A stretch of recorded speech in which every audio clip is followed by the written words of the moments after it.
সবাই চেটেপুটে খেলেও আমি কেন যেন খেতে পারিনি। আসসালামু আলাইকুম এভরিওয়ান, কেমন আছেন সবাই? আপনাদের তো আমিও ভালো আছি। তো আমার আজকে রান্না হচ্ছে আম টকের লতি।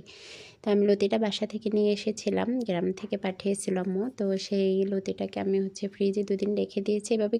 এভাবে হচ্ছে কুটেই দেওয়া হয়েছে।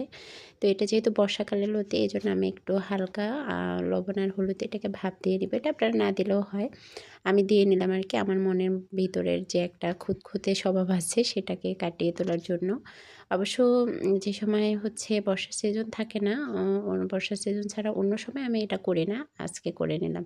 তো দেখেন যে এই যে বলক চলে আসার সাথে সাথে আমি এটাকে হচ্ছে নামিয়ে ফেলেছি, যেহেতু লতি এটাকে অনেক বেশি ভাবে। তো আমি আজকে লতিটা রান্না করব আপনার চিংড়ি মাছের শুটকি দিয়ে। তো চিংড়ি মাছের শুটকিটাকে আমি, আমার হাতের শুটকি, আমি বাইরের শুটকিও খাই না, আর সেই শুটকিটা আমি আবার একটু ধুয়ে নিয়ে নিয়েছি। আর এদিকে পেঁয়াজ, কাঁচামরিচ, তারপরে হচ্ছে হলুদের গুঁড়া, লবণ, মরিচের গুঁড়া সব কিছু পরিমাণ মতো দিয়ে দিয়েছি একটা আম কেটে।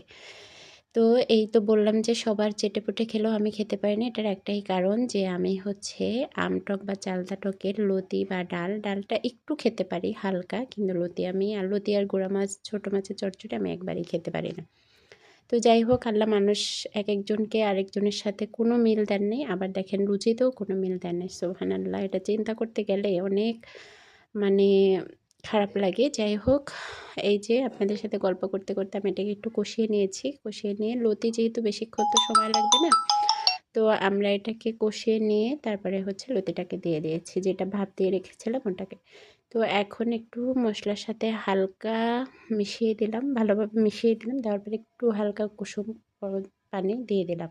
বেশি কুসুম পানিটা দিবেন, তরকারি কষানোর এই অবস্থায় কুসুম পানিটা না দিলে পানসে ভাব হয়ে যায়।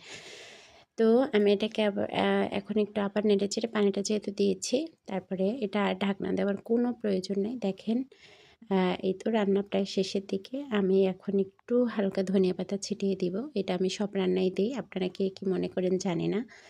ওই যে বললাম না, এক একজনের রুচি এক একজনের হবে এক এক রকম। যেরকম চেহারার মিল নেই, সেরকম স্বাদেরও মিল নেই। তো ভালো থাকবেন সবাই। দেখেন লতির ফাইনাল রূপ কত সুন্দর হয়েছে। সবাই চেটেপুটে খেলেও আমি কেন যেন খেতে পারিনি। ভালো থাকবেন সবাই। দেখা হবে অন্য ভিডিওতে। আসসালামু আলাইকুম।